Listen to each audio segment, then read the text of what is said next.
so ngayon pupunta tayo ng dagat, kuha tayo ng sampalok.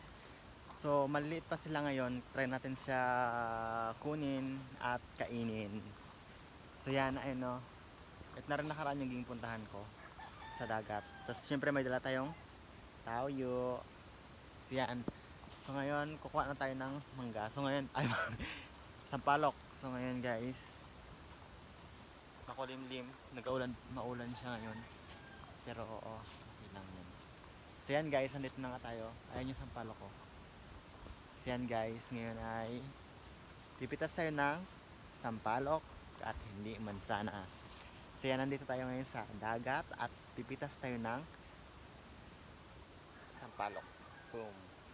So yan guys, let's pitas na sampalok.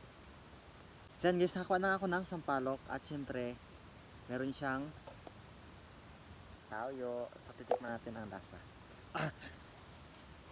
Yan, so yan guys, ito siya guys. Oh.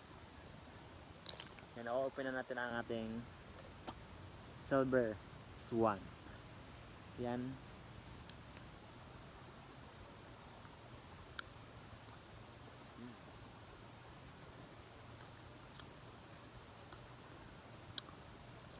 Maasim siya guys. Pero good siya dito dahil ano, ito medyo malat kasi ito. Then good siya sa pangulam. Pangulam sa ano, sa sampalok. Ito nga pala ba guys yung background, ang dagat. So yan.